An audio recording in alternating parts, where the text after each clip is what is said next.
حضرت ابراہیم ابن ادہم رحمہ اللہ بہت بڑے بزرگ ہیں، بہت بڑے ولی اللہ ہیں. کہتے ہیں ایک نوجوان آیا، نوجوانوں سنیے گا، کہتے ہیں میرے پاس ایک نوجوان آیا، کہنے لگا اے اللہ والے، اے بزرگ انسان، اے عالم انسان، سچ بات کہنے لگا ہوں. نے کہا بولیے. کہنے لگے میرے اوپر خواہشات کا غلبہ ہے، میں اپنے نفس پر ظلم کر جاتا ہوں. انا مصرف علی نفسی، دل میرا سخت ہے، گناہ کر کر کے اپنے اوپر زیادتیاں کر جاتا ہوں. آپ کے پاس اس لیے آیا ہوں کہ کوئی ایسی چیز بتائیں کہ اللہ یلین قلبی وینورہ، کہ اللہ میرے دل کو موم کر دے اور نور ایمان سے منور کر دے. سنیے گا، مزہ آئے گا. یہ بندہ ہے، گناہگار ہے، سچ سچ بات کہہ گیا. ہم سے بھی لوگ فون پہ پوچھتے رہتے ہیں، سچ سچ بات کہہ گیا، نہیں قابو کر سکتا ہوں، گناہ ہو جاتے ہیں، کوئی طریقہ بتائیے. کہنے لگے اے نوجوان، تو نے سچ بتایا، اب مجھ سے بھی سچ سن. 6 چیزیں بتانے لگا ہوں، 6 خصلتیں، 6 خصلتیں تو مجھ سے لے لے، اس کے بعد میری طرف سے گارنٹی ہے آپ جو بھی عمل کریں گے وہ آپ کو نقصان نہیں دے سکے گا، آپ کو ذرا تکلیف نہیں پہنچا سکے گا. نوجوان ایک دم طلب پیدا ہوئی، کہنے لگا ہاتھا ماہیا، وہ 6 خصلتیں کون سی ہیں بتائیے گا مجھے. کہنے لگے قربان جاؤں، علماء اور اللہ والے، اللہ نے جن کو حکمت کی دولت سے مالا مال کر دیا، وہ سمجھانے کا انداز بھی ہوتا ہے، انداز ہے سمجھانے کا.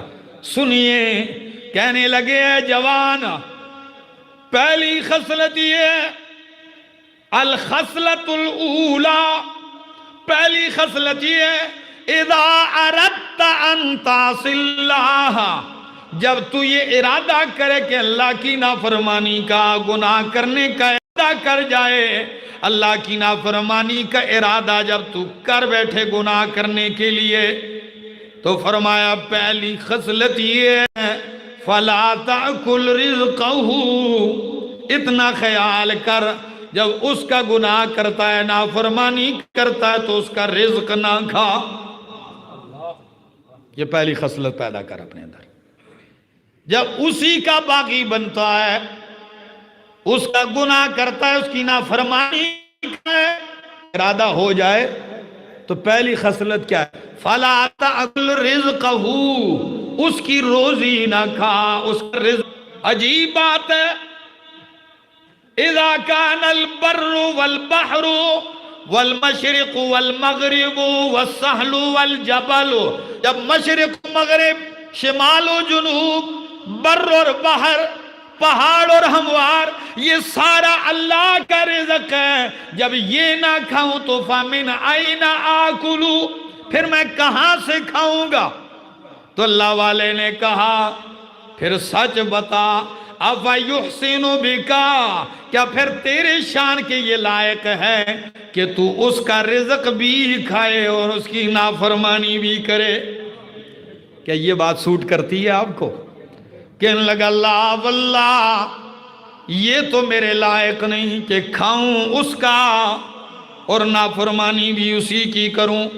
دوسری بتائیے، دوسری خصلت. کہنے لگے اچھا دوسری خصلت سنیے جوان. فرمایا اذا اردت ان تعصی اللہ، جب تو ارادہ کرے کہ میں اللہ کی نافرمانی کروں. بہت سارے مواقع آتے ہیں، دن میں، رات میں، خلوت میں، جلوت میں، کوئی نہیں دیکھتا. جب تیرا ارادہ ہو اللہ کی نافرمانی کرنے کا، گناہ کرنے کا، تو دوسری خصلت یہ اپنا کہ فَلَا تَسْكُنْ بَلَدَهُ، پھر اللہ کے شہر میں، اللہ کی بستی میں نہ، اللہ کی زمین پہ نہ رہے. پھر کر گناہ. وہ کہنے لگا واللہ، اللہ کی قسم ہے اے اللہ کے ولی، یہ تو پہلے سے بھی زیادہ سخت بات ہے، کیونکہ ساری کائنات ہی اس کا شہر ہے، اسی کی بستی، اسی کا جو ہے بنایا ہوا ہے، اسی کی ملکیت ہے. جب میں اللہ کے شہر میں نہ رہوں تو فی ای جہت اسکنو، پھر رہوں گا کہاں؟ تو اللہ والے نے کہا جوان افا یحسن بکا، کیا تیرے ساتھ یہ بات جھجتی ہے؟ کیا یہ تیرے لائق ہے؟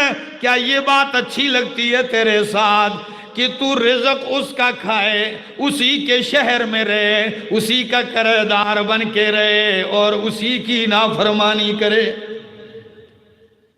کیا پھر یہ تیرے نشان ہے؟ کہنے لگا اللہ واللہ نہیں. تیسری خصلت بتائیے.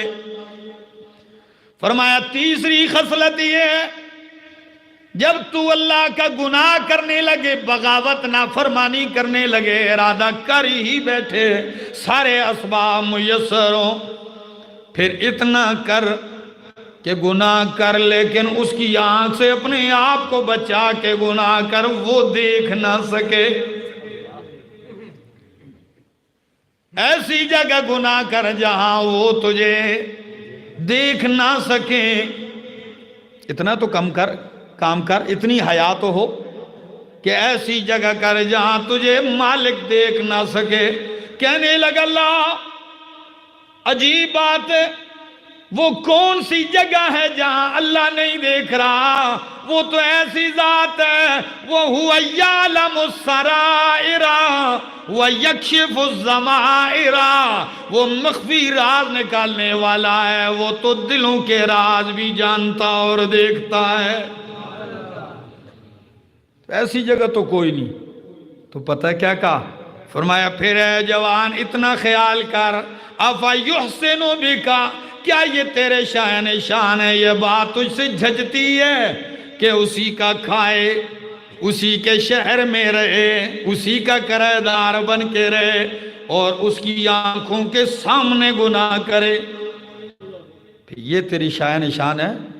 کہ اللہ واللہ، اللہ کی قسم نہیں. چوتھی خصلت بتائیے.